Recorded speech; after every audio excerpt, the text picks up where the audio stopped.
Hello, how's it going?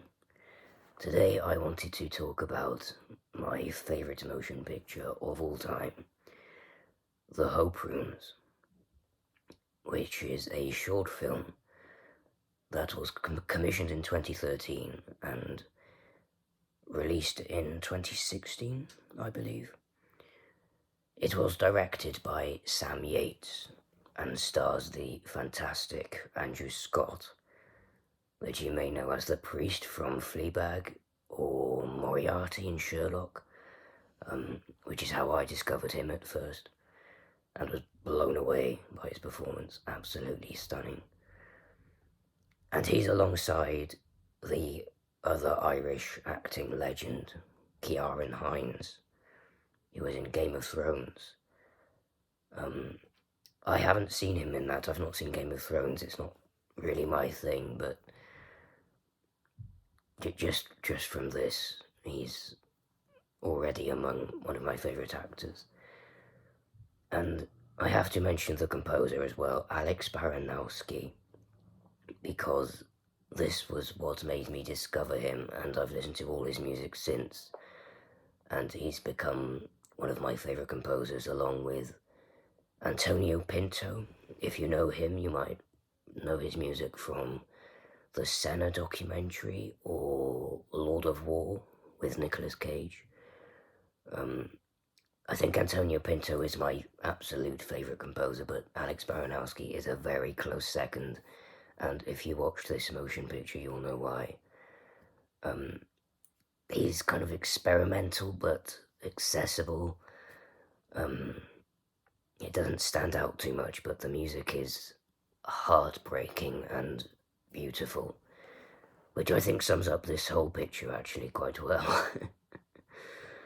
So we start with the opening shot that really shows off the direction from the first moments, because we're head on with Ciarán Hinds and gradually zooming out as the music is already hitting you with building strings and some sparse, distant piano chords.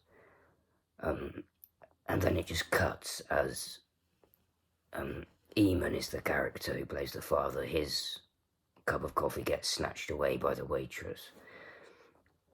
And already that's just a brilliant introduction to her character with her mannerism. She doesn't look at Eamon, or Eamon, sorry, I don't know how to pronounce it, but it might be Eamon.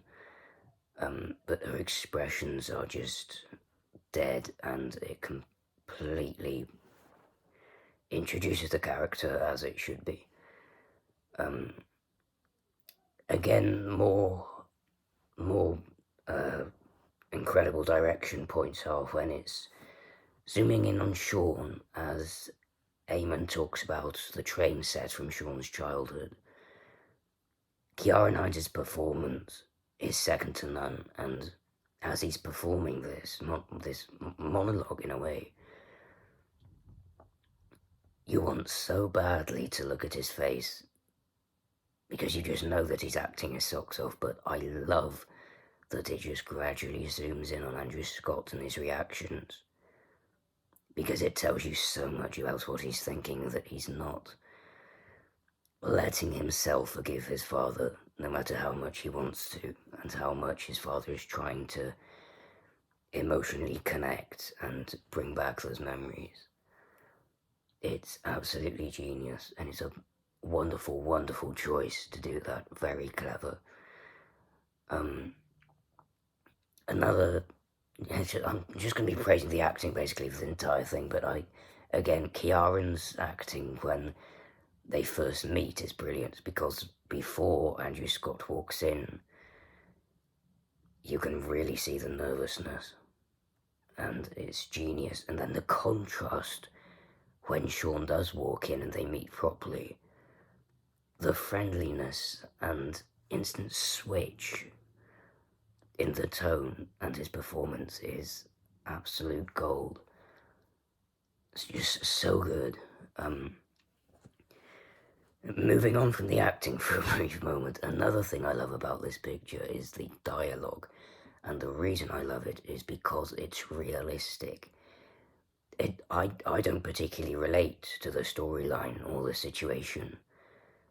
I just love how it's written and how the whole thing comes together. It's a package of all these elements, all these geniuses just pouring their heart and soul into this short creation. And what you end up with is beautiful art. And so, and examples of this real life style of dialogue is when Eamon jokes about Sean drawing the short straw because Christina, Sean's wife, takes his daughter to a dance class, and Sean takes his son to obviously meet Sean's father.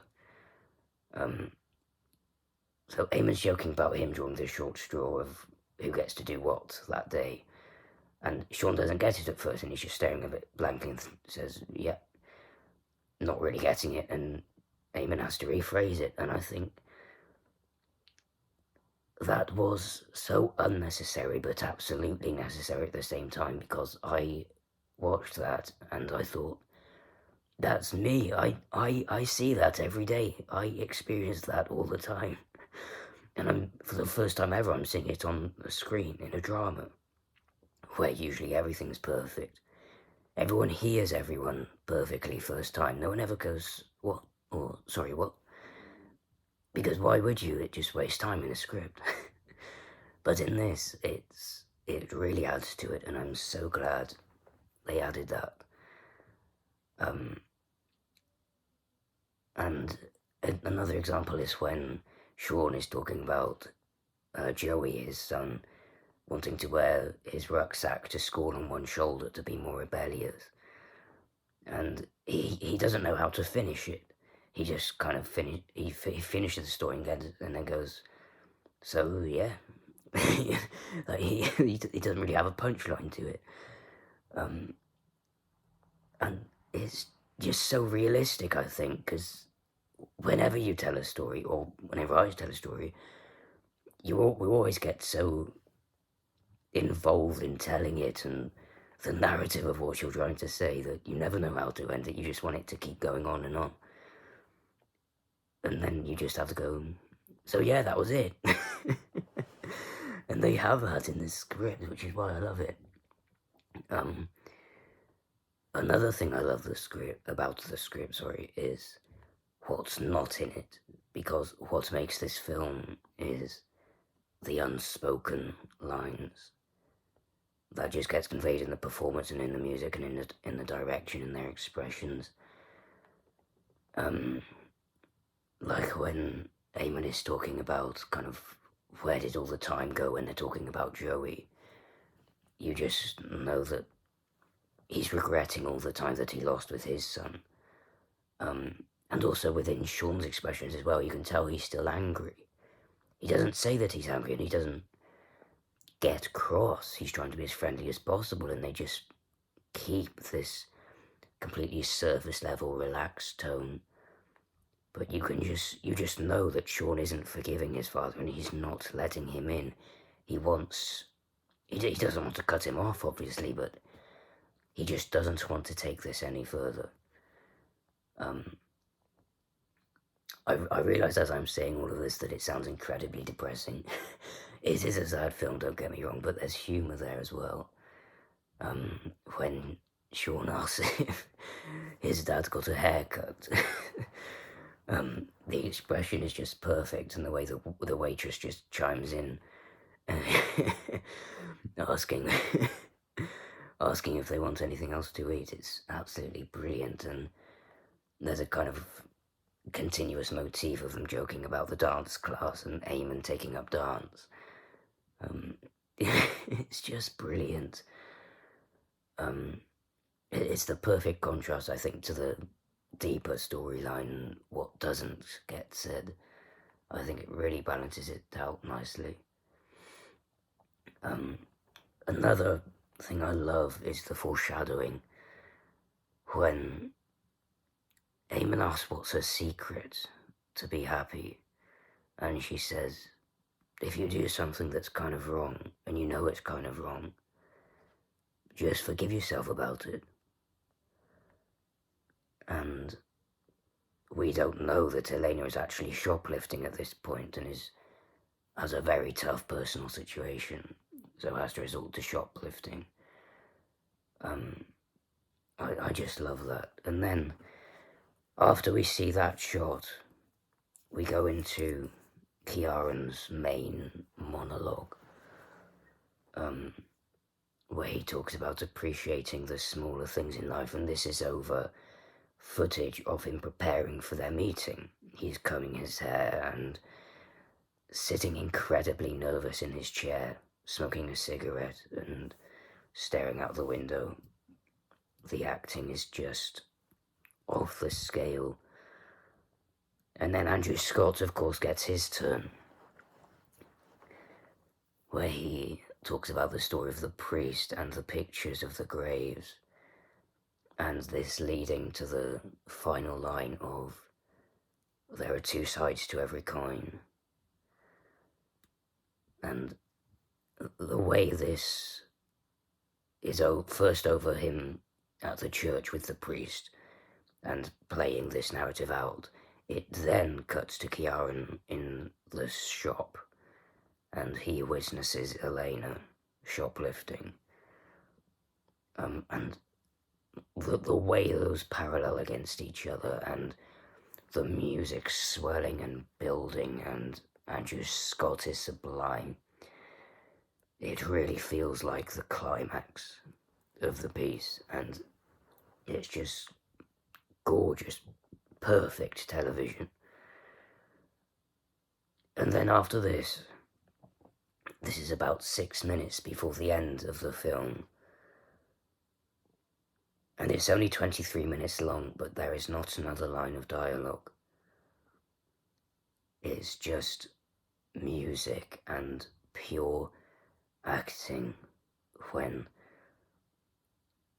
first Sean leaves the cafe, and Eamon's reaction is just incredible. He just sits there and the camera stays on him, and you can see his eyes welling up and he's getting choked up. And then eventually he gets his coat and walks out, but leaves the money on the table.